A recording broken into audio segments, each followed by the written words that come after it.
Welcome again.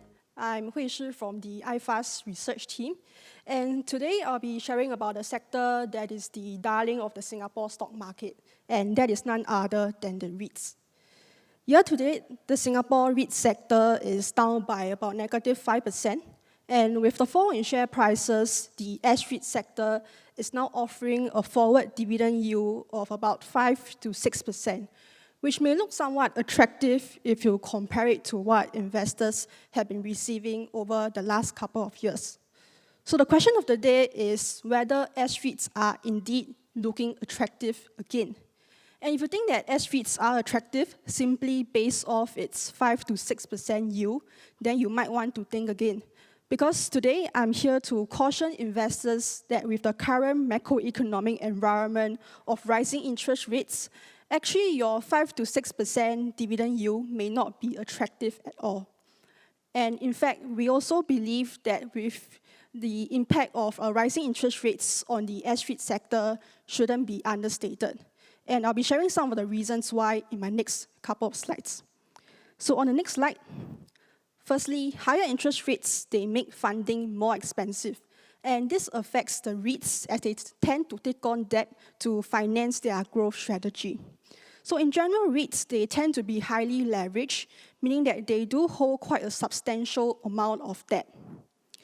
Interest rates are likely to stay elevated for a prolonged period of time. And this would cause the REITs to refinance their expiring loans at a higher borrowing cost.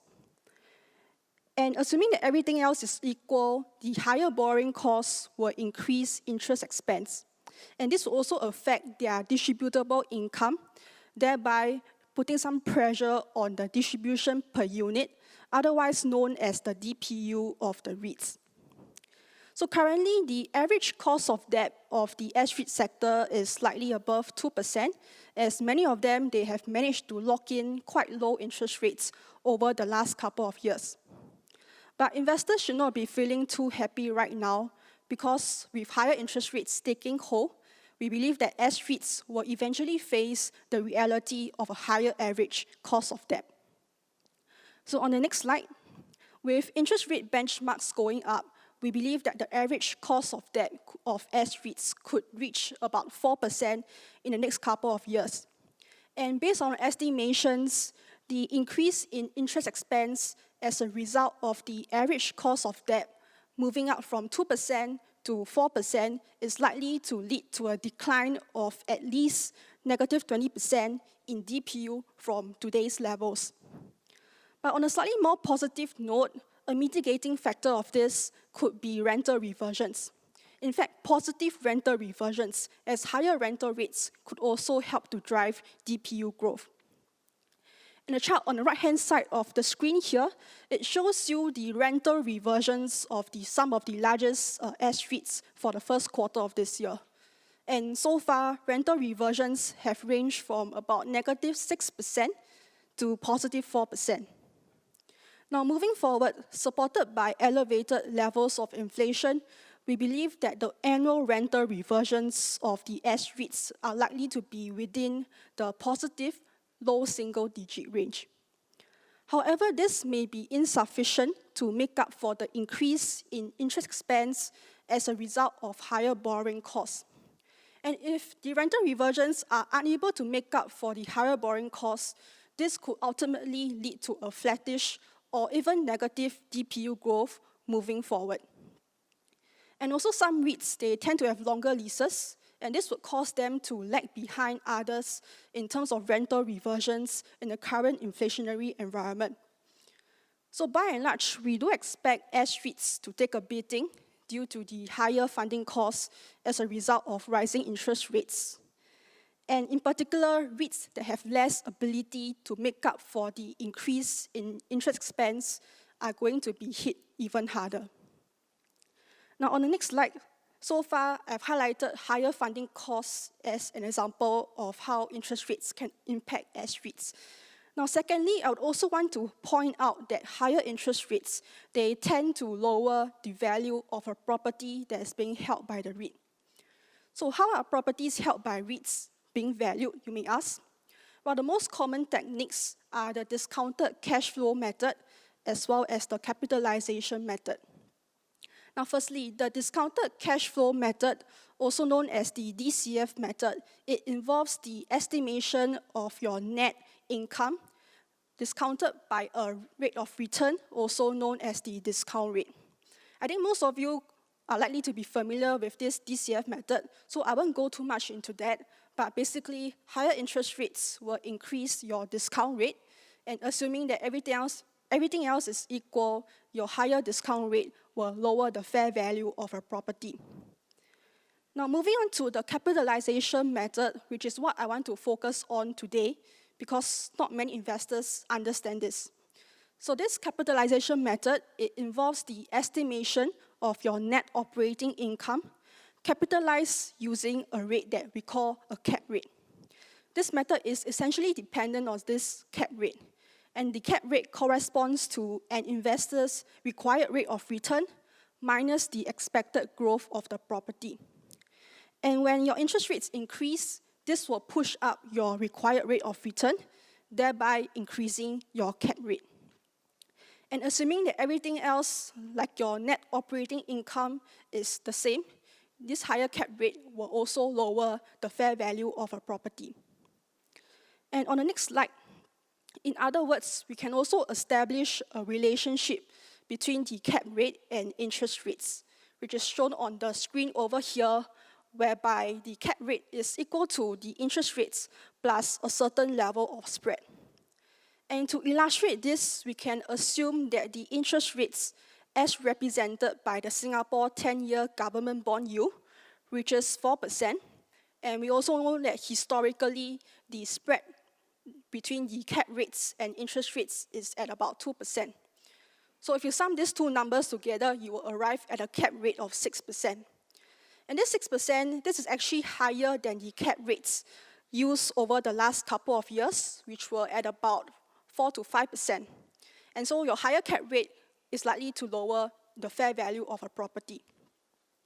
A mitigating factor here could be a higher net operating income.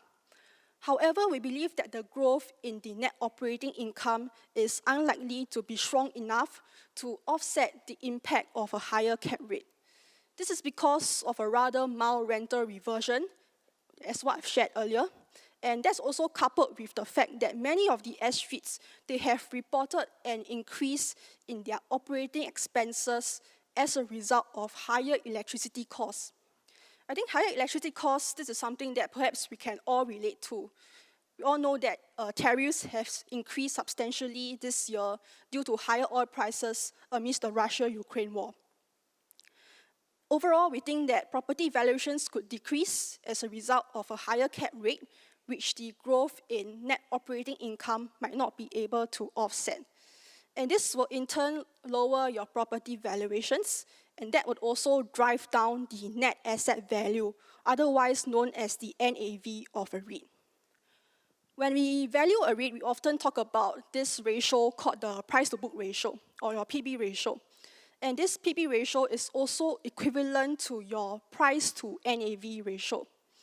So going by this ratio over here, when we know that the net asset value decreases, that could also weaken share prices, because ideally, investors should be still paying a similar price-to-NAV multiple for the same exact REIT. Now, on the next slide, so far I've talked about the impact on your DPU growth as well as your NAV. Now, last but not least, I also want to point out that higher interest rates, they also make the yields generated by the REITs look less attractive as compared to less risky assets, like fixed income, for instance. And this is reducing the S-REITs' appeal to income-seeking investors, perhaps like yourselves, as some investors may rather hold bonds at the current juncture. And why do we say that the yield of S-REITs is now looking less attractive? If you take a look at the screen over here, we can see a chart.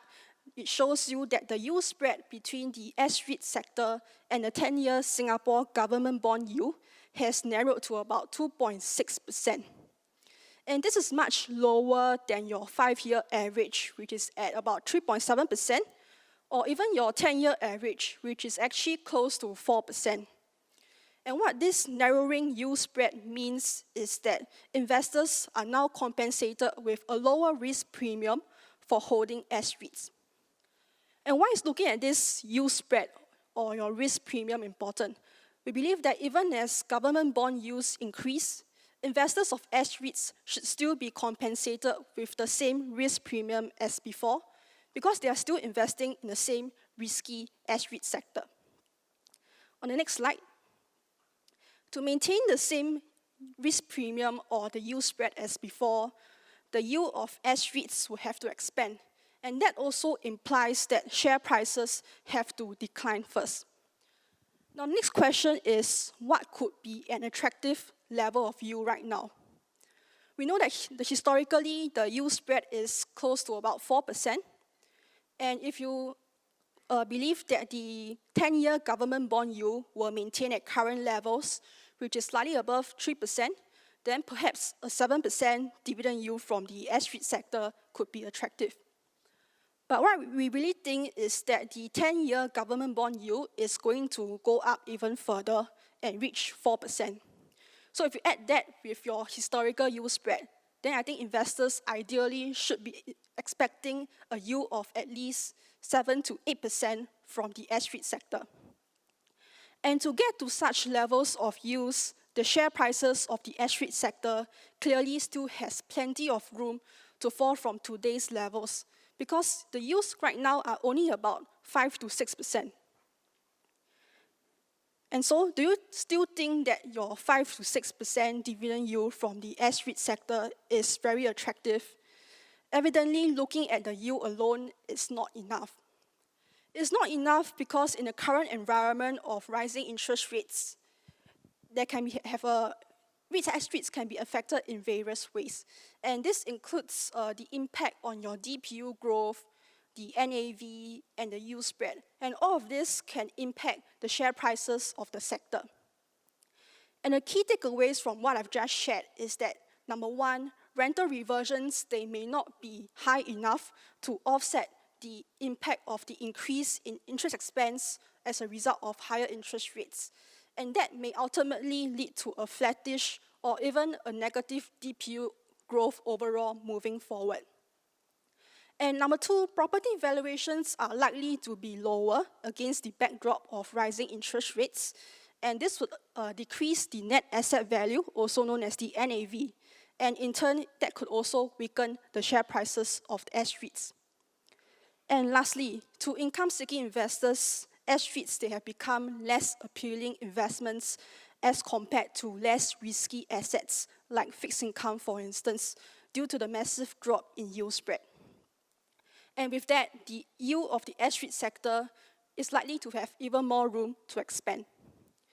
So all in all, we would like to caution investors that rising interest rates can have a profound impact on the S-REIT sector.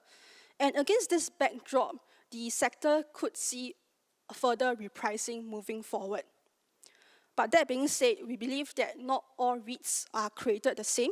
Some REITs could be hit harder as compared to others due to their positioning in terms of their debt structure or their weighted average lease expiry, so on and so forth. And as such, we believe that investors who want to invest in S-REITs right now should be selective. And I think this is the key takeaway of today's presentation. And with that, I've come to the end of my sharing on S-REITs. Thank you for your kind attention.